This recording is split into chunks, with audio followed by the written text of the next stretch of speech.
नमस्कार, स्वागत है आपका हमारे खास प्रोग्राम में और मैं हूं पूनम शर्मा। आज बात करेंगे उस राहत की बूंद की जब वो बरसी तो राहत नहीं, आफत ही बरसी। कुदरत के मार ने कई इलाकों को ऐसा भिगोया कि राहत नहीं, आफत की नदियां बह उठी। क्या मध्य प्रदेश राज्य है, क्या महाराष्ट्र और क्या उत्तराखंड, बस हर जगह त्राही त्राही नजर आई। वहीं अब राजस्थान प्रदेश में भी धीरे धीरे मानसून अपने रंग दिखाने शुरू कर रहा है। कई जगह तो बारिश ने अपने रंग दिखाने भी शुरू कर दिए हैं, जिससे कहीं जान का तो कहीं पर आर्थिक नुकसान होना शुरू हो गया है। तो वहीं दूसरी तरफ ये जानने की कोशिश करेंगे कि आखिर क्या हम तैयार हैं, क्या प्रशासन ने कोई यहाँ पर तैयारी की है। बात करेंगे आज इस पर भी, लेकिन उससे पहले हम बात करेंगे उस निगम की जहां करीब 15 साल के बाद भाजपा का बोर्ड बना, लेकिन इन दिनों वो किसी और बदलाव के कारण चर्चा में आ गया है। दरअसल निगम बोर्ड ने अब वास्तु का सहारा लिया है। जी हां, वास्तु भरोसे है अब जोधपुर निगम।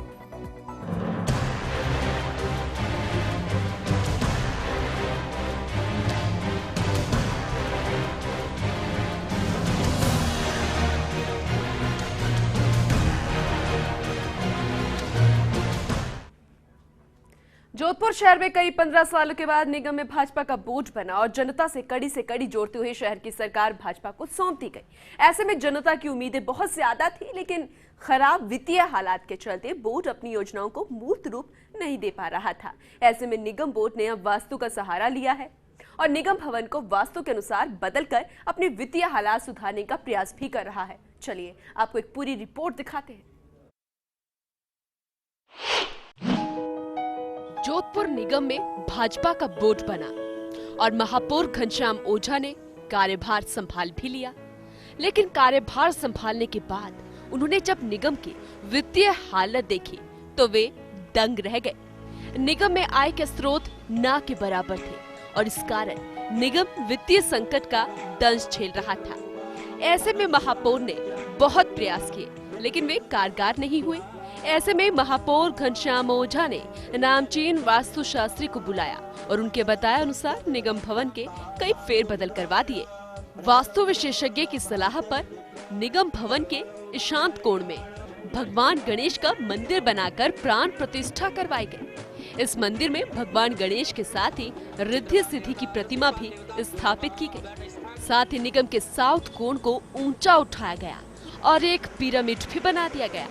वास्तु दोष निवारण के लिए निगम के मुख्य गेट के सामने एक फव्वारा भी लगाया गया। महापौर ओझा का मानना है कि वास्तु दोष निवारण के साथ ही कर्मचारियों की मेहनत से निगम के वित्तीय हालात में सुधार होगा।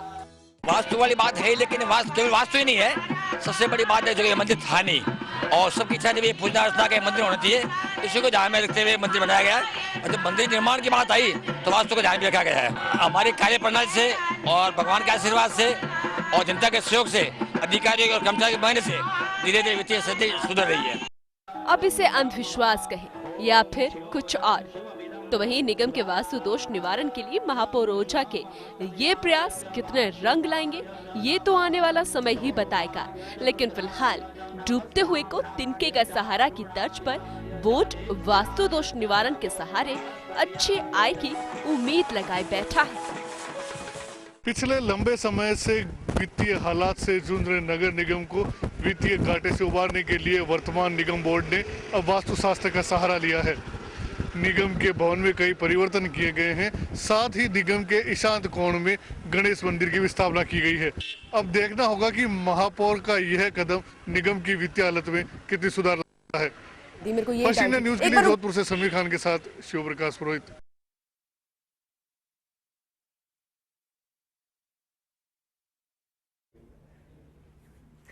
तो इस वास्तु दोष निवारण से निगम के वित्तीय हालात सुधरेगी। सोलंकी ने कहा कि हम यही चाहते हैं कि निगम को आए और यदि वास्तु से संभव है तो इसका स्वागत करते हैं।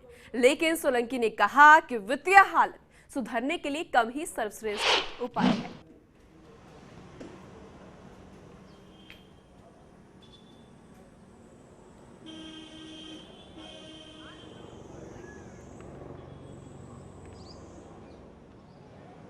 बीमार होता है वो जगह जगह डॉक्टर्स के पास जाता है, एक के पास जाता है, दो के पास जाता है। तो महापौर जी ने भी ये प्रयास किया है कि वास्तुशास्त्र के हिसाब से हो सकता है। तो हम तो चाहते हैं कि नगर निगम आय बढ़ेगी तो जनता का विकास का काम होगा। तो हम तो ये पॉजिटिव सोच सकते हैं अपना कि अगर वो प्रयास कर रहे हैं तो हम उसमें सहयोग में साथ में हैं। नगर आय बढ़नी चाहिए, अब उनका प्रयास है, होता तो अच्छी बात है। नगर निगम के वित्तीय हालात को सुधारने के लिए जो वास्तु का सहारा लिया गया है वे अब रंग भी आने लगा है। ऐसा निगम के अधिकारी बताते हुए नजर आए। निगम में वर्ष 2014-15 के वित्तीय वर्ष में जहां महज 8 करोड़ रुपए की यूडी टैक्स की वसूली हुई, तो इस बार 2015-16 में लगभग 22 करोड़ रुपयों का यूडी टैक्स वसूला गया। वहीं निगम को होर्डिंग्स, भूखंड नीलामी, भू उपयोग परिवर्तन और भवन निर्माण स्वीकृति सहित अन्य स्रोतों से भी करीब 50% आय का इजाफा हुआ है। महापौर महोदय की माने तो वास्तु दोष निवारण का वास्तविक परिणाम तो इस साल ही सामने आने वाला है। क्षेत्रपाल देवता दीपाल देवताभ्यो नमः। अभ्याट स्थान जी का क्षेत्रपाल है। वासुमे दत्तवादिना स्वाहा। प्रदोष वर्धरात्रं च विष्टां देवी महावतां एतां सर्वां नमः। ओम शिवोनं शिवमिदं स्वाहा। इदं नमः। 15 साल के बाद जोधपुर शहर में भाजपा का बोर्ड बना, लेकिन यहां पर महापौर को कई खामियां नजर आई। वित्तीय हालात में गड़बड़ी नजर आई। वो सही से काम यहां पर निगम शायद उस वजह से काम नहीं कर पा रहा था। लेकिन आजकल ये बड़ी चर्चाओं में ये निगम है, इसलिए नहीं कि 15 साल के बाद बदलाव देखने को मिला, भाजपा का बोर्ड बना। दरअसल यहां पर बदलाव कुछ इस तरीके से किए गए, वास्तु शास्त्र का सहारा लिया गया, पूजा पाठ किए गए, कलश यात्रा निकाली गई, यज्ञ किया गया, यही नहीं मंदिर तक बनाया गया और साथ ही कुछ दूसरे बदलाव भी किए गए। और उसके बाद महापौर का यहाँ पर यह भी कहना है कि उस बदलाव के बाद अच्छे संकेत मिलने भी शुरू हो गए हैं। तो आपको तस्वीरें हम आपको जोधपुर शहर से दिखा रहे हैं। दरअसल यहाँ पर वास्तु शास्त्र का सहारा लिया गया है। अब इसे अंधविश्वास कहें या फिर कुछ और, लेकिन महापौर इसे एकदम सही मानते हैं। महापौर घनश्याम ओझा का ये कहना है कि यहाँ पर वित्तीय हालात जो थे वो बिगड़े हुए थे, लेकिन अब 2014 और 15 को छोड़कर, लेकिन 2016 इस साल की हम बात करें, वास्तुशास्त्र के दोषों का जो निवारण यहाँ पर किया गया है उसकी वजह से यहाँ पर काफी अच्छे संकेत देखने को मिल रहे हैं। वहीं महापौर घनश्याम ओझा जी हमारे साथ खुद जुड़े हुए हैं, उनसे बातचीत करते हैं। घनश्याम जी, स्वागत है आपका फर्स्ट इंडिया में। घनश्याम जी, आप सुन पा रहे हैं? हाँ, मैं सुन पा रहा हूँ। हाँ जी, स्वागत है आपका फर्स्ट इंडिया में। धन्यवाद। बड़े बदलाव आजकल निगम में देखने को मिल रहे हैं। वास्तुशास्त्र का दोष यहाँ पर नजर आया था। फिलहाल क्या कुछ बदलाव आपने किए हैं और वजह मैं जानना चाहूंगी सबसे पहले। मैं बताना चाहूंगा, वास्तुशास्त्र एक विज्ञान है, कोई धार्मिक आडंबर नहीं है, विज्ञान है। इसमें पॉजिटिव एनर्जी का संचार होता है और वास्तु को दोष निवारण करने से जो कर्मचारी काम करते हैं उनके मनोकामना अच्छी होती है, उनकी अंदर अच्छी पॉजिटिव एनर्जी होती है, सकारात्मक एनर्जी के साथ में काम करते हैं। कि उसको वैज्ञानिक विधि को ध्यान में रखते हमने वास्तु कुछ जो में लग रहे थे हमने उसको किया है।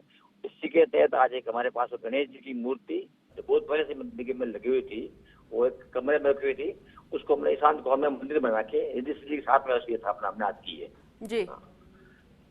तो लेकिन अगर हम नेता प्रतिपक्ष की माने तो उनका ये कहना है कि वास्तु दोष का निवारण करना बहुत अच्छी बात है, लेकिन कर्म की आवश्यकता बहुत ज्यादा है। आप इसे कितना सही मानते हैं कि मेहनत करना, कर्म करना, उससे फायदा होगा या फिर नहीं होगा? विश्वास भी होना चाहिए, कर्म भी होना चाहिए, दोनों चीजें होनी चाहिए। आज तक चाहिए विश्वास चाहिए, कर्म चाहिए, तीनों चीजों का जब मेल होगा तब अच्छा काम होगा।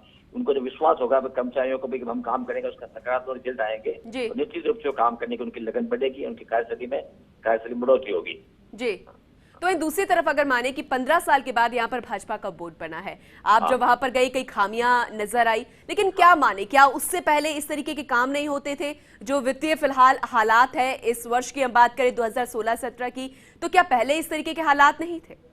ये हालात शुरू से रहे हैं। ऐसे जितने भी निकाय सबकी हालत अच्छी नहीं है, वित्तीय स्थिति अच्छी नहीं है, लेकिन हम प्रयास कर रहे हैं वित्तीय स्थिति। हमारे पास आय के वो स्रोत है, लेकिन उनको आय के स्रोत पर हम लोग काम कर नहीं पा रहे हैं, तो उनको धीरे धीरे हम एक करके बढ़ रहे हैं। और पिछले वर्ष ही हम लोगों ने जो इन निगम के 5 वर्ष के कांग्रेस कार्यकाल में जितनी आय हुई वो रिकॉर्ड आय हमने 1 वर्ष में अर्जित की हमने।